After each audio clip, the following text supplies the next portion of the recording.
don't inherit the earth, but we borrow it from our children and our grandchildren. And what we leave to our children and our grandchildren is critical. That's really what our life should be all about, I think. And we have to have leadership that recognizes that. With the right leadership, we can grow this economy. We can get our high school graduation rate up. We can graduate more of our young people from college. We can also bring down the cost of health insurance. I know there are a number of physicians here. Over 1 million people did not have health insurance at some point last year. It has never made sense to me that the price of your health insurance premium or the quality of your health insurance plan is determined by the size of your business or the size of your employer. Everybody ought to be able to purchase health insurance the way federal employees purchase health insurance or the way large corporations do. And if we made it possible for all small businesses and families to pool to purchase health insurance, we could bring those costs down and make it affordable. And we could stop a great deal of this cost shifting and get many more of our Hoosier families covered. But we also need to create an economic climate overall that is conducive to growth. Economic growth and development and opportunity, they're not a program, they're a long-term commitment to creating an economic climate that leads to job growth and opportunity. And to do that is going to require reform of our tax structure. We need a tax structure that works for families, but we also need one that works for businesses. And as governor, I'm going to work to get our tax structure right for a 21st century economy that includes incentives for businesses that are already here and incentives that reward job creation. Not incentives for promises, but incentives for what's actually delivered. Now, thank you. We're also going to get our high school graduation rate up, and we're going to have a new superintendent of public instruction. It's going to be Dr. Richard Wood, and we're going to work to give more flexibility to our schools and our teachers so that we can teach to the needs of the students rather than to a standardized test. And I think we need to look at not just flexibility in the curriculum options, but we also need to look at flexibility in terms of how long it takes to graduate. Many kids can graduate in less than 4 years. For some it will take maybe a little longer. But we're better off making sure that every child graduates than to let kids fall through the cracks. We also need to address early childhood education. And we need to make sure that every child can learn to read. And toward that goal, I want to put in place a program that will put a book in the hands of every child from age 0 to 5 every month to encourage that parent-child interaction in reading. If we can get kids started off right in terms of learning, not only will we graduate more kids from high school, but we're going to have more kids who are getting into college, and we're going to have fewer kids who fall through the cracks and get into trouble. So I think with reform of education policy, reform of tax policy, bringing healthcare costs down, we can create that economic climate that makes it possible for local businesses that are already here to grow, and also for us to attract new industry. I want to say 2 more things about economic growth. One is we've also got to put together a long-term strategic plan for Indiana, a plan that I think should be something comparable to what North Carolina has done with the Research Triangle that they established several decades ago. We have incredible colleges and universities in Indiana, and we need to make sure that we are on the forefront of bringing to the market the research and technology coming out of our universities. We need to expand, and we need to be more creative in how we do that. And then finally, we have got to stop sending our dollars outside the state and outside the country through all the privatization contracts with companies from outside of Indiana and outside the United States that Governor Daniels has entered this state into. Starting with the toll road, you know, the tolls have more than doubled. We got $3.8 billion for that 75-year lease. And with the tolls that have been doubled, the estimate now is that that is an asset worth $11 billion. He sold it at a fire sale price. Not only that, but he has been having the money invested in Fannie Mae and Freddie Mac and junk bonds, and that's money that has to last this state for 75 years. Another decision by the governor that reflects poor judgment that has long-term consequences for our children and our grandchildren. But we can change all of it, and with your help, we will. This is clearly a challenging race for all of us running statewide, running in a congressional district that has a few more Republicans than Democrats. but this is we're working on that. But this is a unique year. This is the first time I have ever run for office when the wind has actually been at my back. And if it stays like that for the next 2 weeks, we will have a Democratic sweep here in Indiana. With your help, thank you.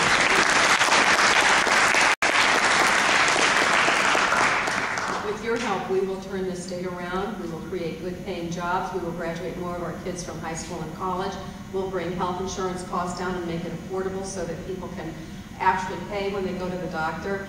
And we will have the kind of state that we have always been known for being, and that is a state where people look to us for opportunity and promise, and we will make sure that our children have the opportunity to fulfill their promise.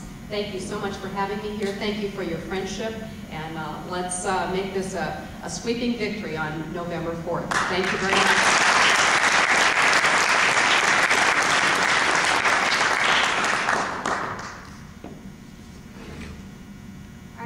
Mrs. Linda Pence, who's running for Attorney General, has spent her career taking tough principled stands for the people of Indiana.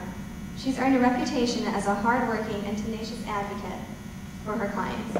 She's been a practicing trial attorney for 34 years, whose legal career began in Washington, D.C. with the U.S. Department of Justice, where she investigated corporations for bribery, embezzlement, and tax fraud. She is known statewide for winning a record settlement of over $14 million for the state of Indiana against a corporation whose illegal practices killed tons of fish in the White River. The winnings have been used to help restore the river and improve our environment. Shortly after the White River victory, she secured another major victory for local gas station owners against the multinational Shell Oil Corporation. Please join me in welcoming Ms. Linda Pence.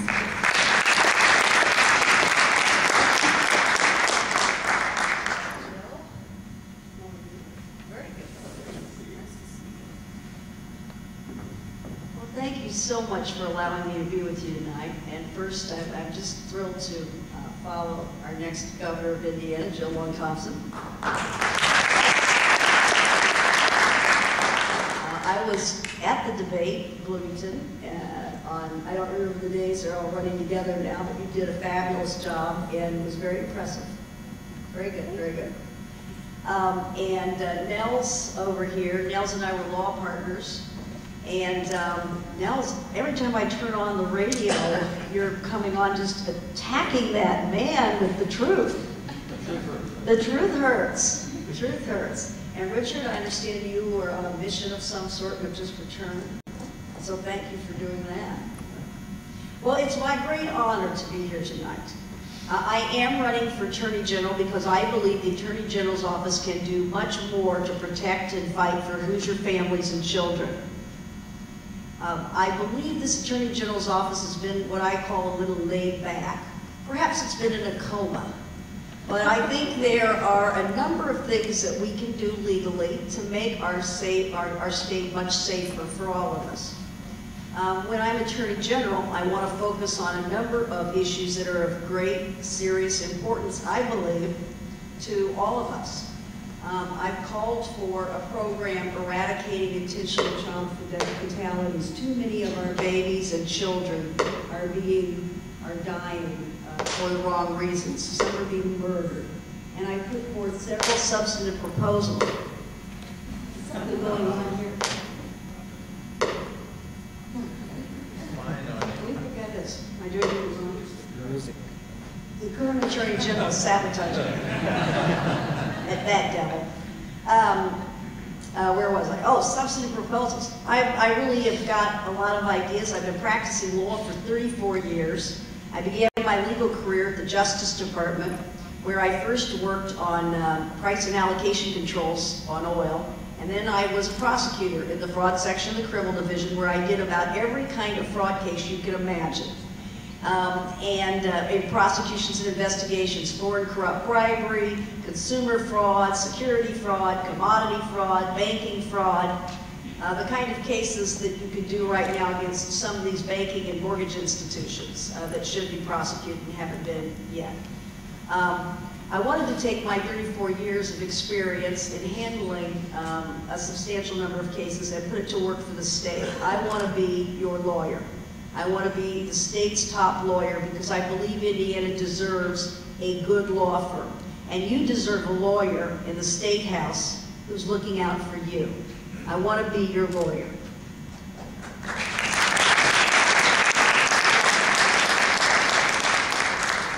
And I want to be your lawyer because we need someone serious in that office.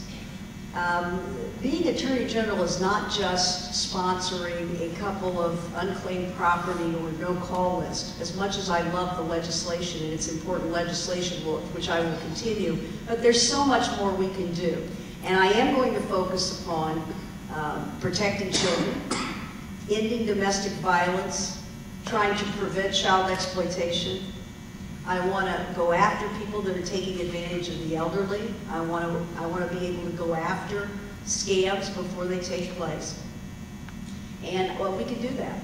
My opponent began his career, I think, as a legislative assistant to Dan Quayle when he was in the Senate and then as vice president. And then he's been the sidekick to Mr. Carter for the last 8 years.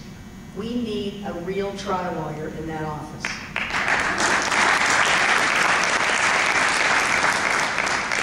And I thought when I entered this race, though, all we would be talking about are lofty issues, significant issues, serious issues, because that's what the work of the top law firm should be. But quickly, during this election, it kind of went down, as you know, and we started talking about pigs and pit bulls and lipstick. So I'm now going to go down to their level. Do you know the difference between a pit bull and me? Nothing. Do you know the difference between me and Sarah Palin? I'm qualified to do the job. And I would like to close on the fact that your focus is a call for social justice.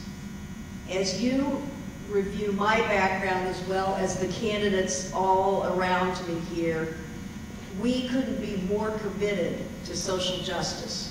My life has been based upon treating everyone with the utmost respect. When clients or potential clients or witnesses or anyone has ever walked into my office, I don't care if you're poor, rich, what color you are, what religion you are a person, you deserve respect and dignity. That's how I've always carried on my professional life. That is my true core values. America is great because we value diversity. We know that when you give everyone the right tools and the resources, we are all better for it. I grew up in a middle-class family in a very small house. When women didn't do much of anything, they weren't that smart, we were told. Well, guess what? They were wrong, and we are now going to be governor, attorney general. So, I am thrilled you had me here.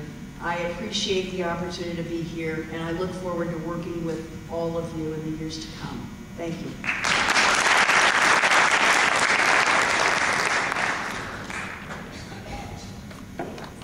Among Indiana superintendents. During Dr. Wood's service to Tippecanoe schools, the district was one of the fastest growing school corporations in the state and nearly doubled in enrollment. The district maintained a steady tax rate which remained lower than the majority of total school tax rates of Indiana districts. Dr. Wood served as president of the Indiana Association of Public School Superintendents in 1998 to 1999 and was a charter member of the Indiana Education Roundtable. He has an education specialist degree from Butler University and a doctorate in education from Indiana University. Please welcome Dr. Richard Wood.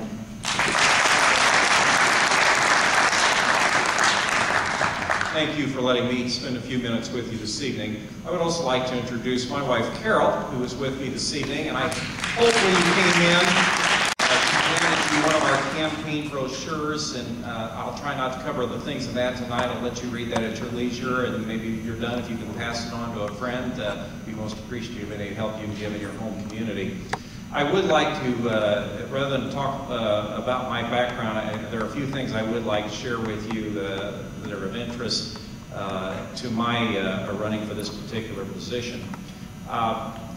It mentioned I retired as superintendent at Tiffany School Corporation in Lafayette, West Lafayette. Purdue University is located within the boundaries of the school corporation from which I just retired. And many of you may be aware that of all the public institutions in the United States, Purdue has more international students in attendance than any other public university in the United States. So we have a very diverse community within our school corporation. But it's interesting, the schools that are in close proximity to the university are very diverse, have many different philosophies and patrons attending those. But the further you get away from the university, our schools become more like much of Indiana. They become very rural, not diverse at all. So within the school district, you have a lot of issues dealing with diversity or lack of diversity, which is important in a community to recognize and deal with in a positive manner. So that's been part of my experience, and I'll have to tell you, there are just so many positives of being superintendent of the school district where you have a Big Ten university in your backyard. That gives you a lot of advantages, and I've enjoyed that. But I have to recognize, you know, running for a state office, not every community has that advantage, and there are many issues that you deal with in communities across the state where they haven't had that exposure to different viewpoints and different perspectives.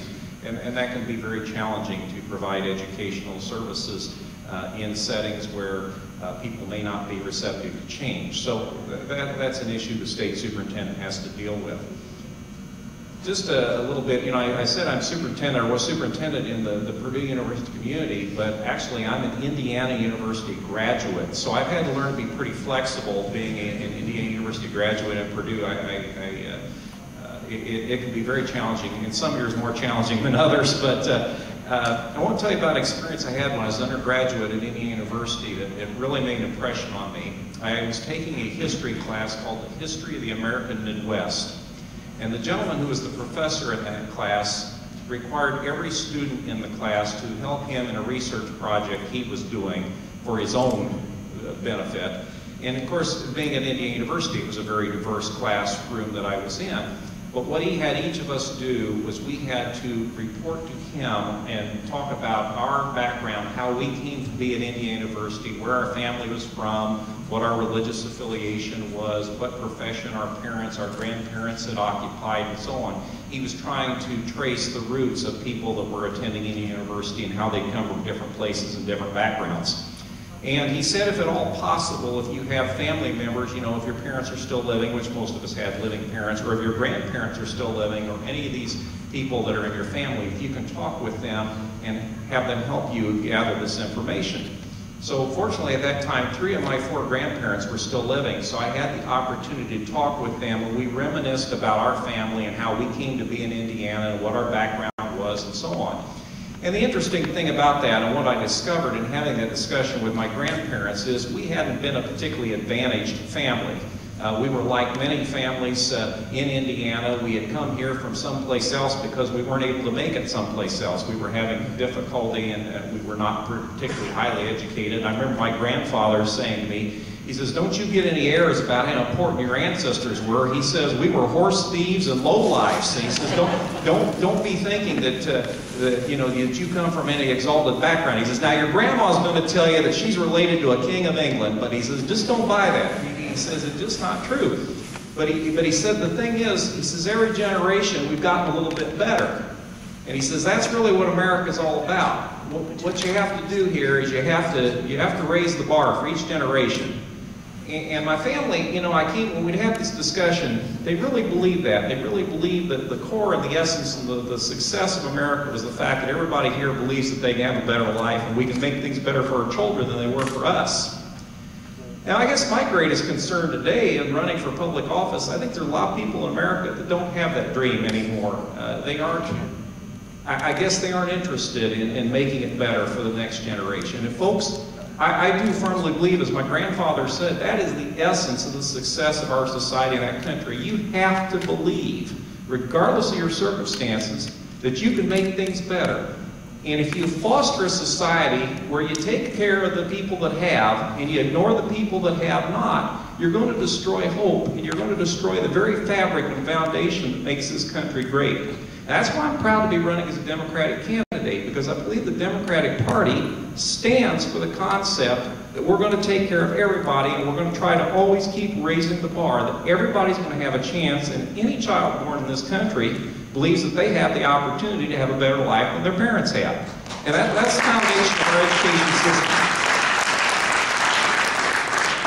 So that's kind of what I'm about, and I think that's the bottom line in any public official. You've got to sustain that American dream. You've got to sustain the hope, and you have to have the idea that we're going to take care of everybody, that we will all be stronger if we take care of the weakest, and if we continue to think that we can make life better, we're going to have a bright future. And I hope that you'll help me build, and we'll share in that, and just have a better Indiana and a better United States in the future years. Thank you.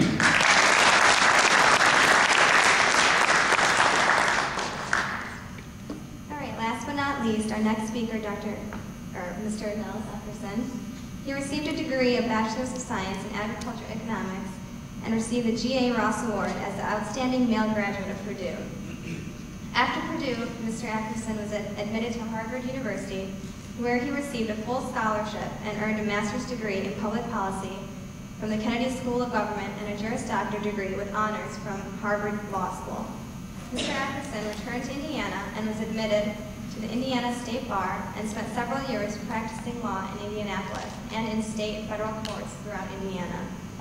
He also served for more than 2 years in Washington, D.C. as Chief Counsel of the United States Senate's Subcommittee on the Constitution under Indiana Senator Burge Bibe. He was instrumental in the passage of several pieces of legislation to benefit the economy, agricultural policy, energy policy, civil rights, education, and intellectual property. He is currently running for Congress in the 4th District. Please join me in welcoming Mr. Nels Epperson.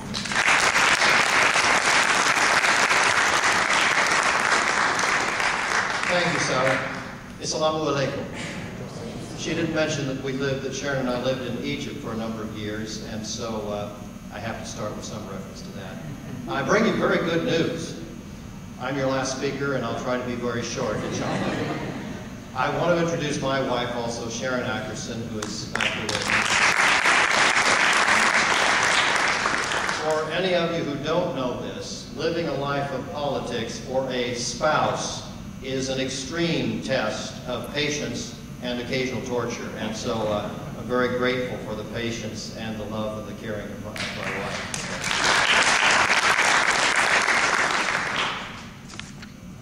We've heard why several people, these folks are tremendous that I'm running with on this ticket this year. I am really, really pleased. We have so many good choices to turn our government around when our government's failed us, and so many reasons to think this is the time that it must be done. And I wanted to tell you a little bit about why I'm running for this office.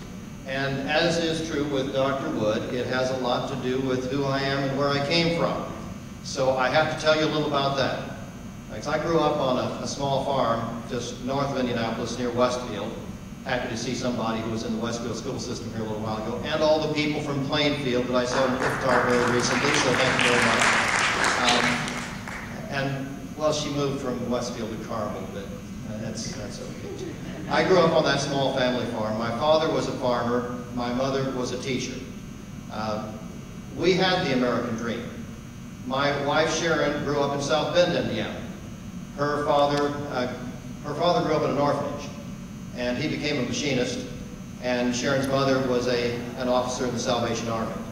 So we have had that share of the American dream, and I want to go back one more generation, because some of you have experienced this in your generation or your parents or your grandparents, but all of us as Americans have experienced this in one way or another if we look back at our heritage. My father's parents, my grandparents, immigrated from Sweden. They had absolutely nothing at all. They came here because they wanted to build a life for their family that was better than they would have elsewhere. My grandfather brought with him all of his earthly belongings in a small wooden box that I still have in my home and Sharon's home in Scienceville. He became a farmhand in central Illinois. My grandmother became a maid in Chicago.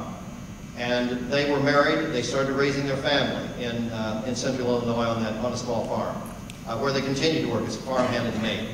But they were able to save enough money to buy the little patch of land where I grew up. And that's how the Ackerson family in Hamilton County got started. They wanted to build a better life for us, and they were able to do that. But as I look around today, the American dream for many people is slipping away. I don't know if it's because, as Dr. Wood said, people are less concerned about it, or because it seems to have been out of control. Part of that, and I think a large part of that, is because our government has allowed the American dream to slip away. We've been encouraged to live today. We've been encouraged to just borrow what we want and let our children and grandchildren take care of it. Well, Sharon and I have a little granddaughter who's now 21 months old. When she came into this world, when she was born, her share of the national debt was $30,000. That was her share. Every man, woman, and child in the United States, regardless of age, that was the share 21 months ago. Now it's $35,000 and is climbing rapidly. So a family of 4 has a share of the national debt of $140,000 right now. And if it's an average family, a household in Indiana has an average income of about about $37,000. So if you're looking at a debt of $140,000, you have an income of around $37,000. You have to pay a mortgage or rent, you have to pay for your car payments and your education loans and the other things of getting on in life. We are putting an awful burden on the next generations. And it's really more than that, because I have had the experience, fortunately, after graduating from law school, coming back to practice law in Indiana, and I've been an Indiana lawyer actually for 2 years longer than my former partner over here, Linda Pence. So I've been at this for quite some time as well. But in that experience, in addition to working for some time in Washington, D.C. for Senator Birch Bayh, we also had the experience of living abroad and opening the first American law firm in Egypt. And that was an amazing experience in the 1980s. But it acquainted us and our family with a different culture, an exciting culture, a vibrant culture, with different people and different faiths. And it made us also realize that around the world at that time, there was an enormous respect for the United States of America because of what we stand for here. We stand for the rule of law. We stand for principles of equal opportunity, regardless of race or religion or creed, or any of the things that so often divide people here and abroad.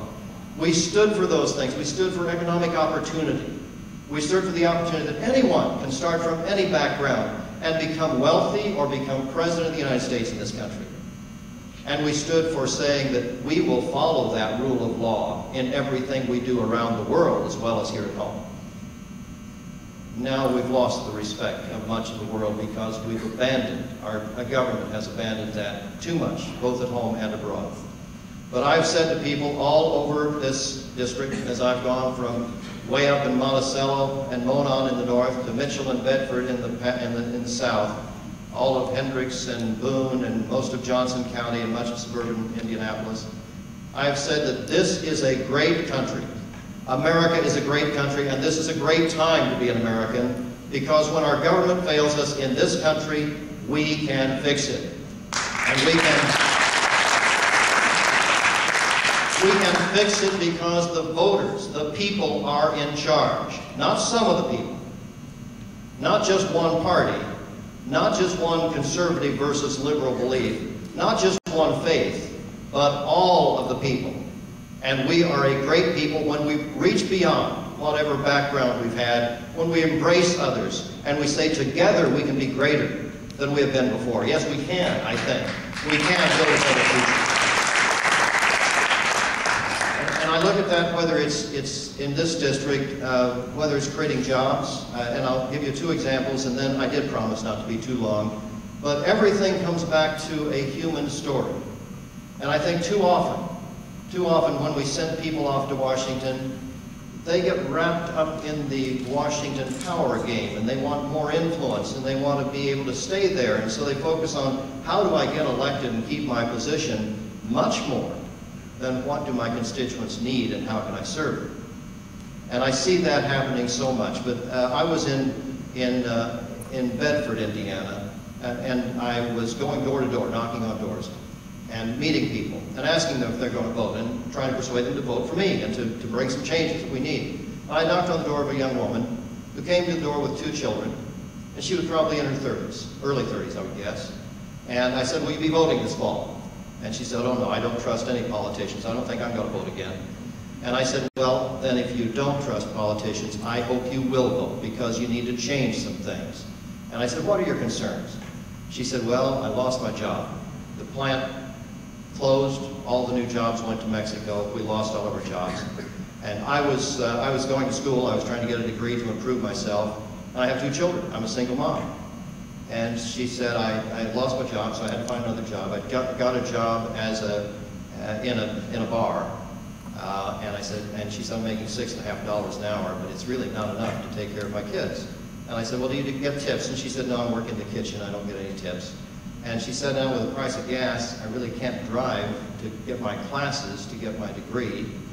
And then she said, and let me tell you this, she said, last week, I had to make a decision of whether to pay the rent that's now 2 months overdue, or to buy the groceries for my children. I bought the groceries, but I don't know where we're going to be.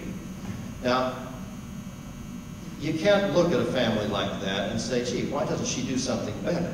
You know, she's trying to do everything she can. She has 2 full-time jobs, taking care of her children, working full-time, and she was trying to get a 3rd one, that is getting her education completed. There are too many people who lose track of the fact that there are human elements to the kinds of decisions we make. And if people lose jobs, we need to be as vigorous as we possibly can to bring that economy back and bring those jobs back. We need to be steady, we need to build confidence. We can't simply, as this government is doing right now, run from one solution to another every 2 or 3 days, saying, well, another $250 billion will solve the problem.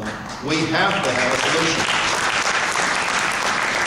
We need a Congress that will stand up to any president and say we're a co-equal branch of government. We have something to say. Our constituents are our boss. They have something to say. Well, that's enough for me to say to you this evening, but I am very, very grateful to have an opportunity to be here with you. I hope we do have a chance to answer some of your questions, and I look forward to an opportunity, if you will help give it to me, to represent you in the United States Congress. And I will say one other thing, because I forgot it. Richard, you were way ahead of me. You have those brochures out there, and maybe my very good friend Jeff Seif can come up here and pass these out, would you mind? Because I want to make sure that I leave something with you to remember me.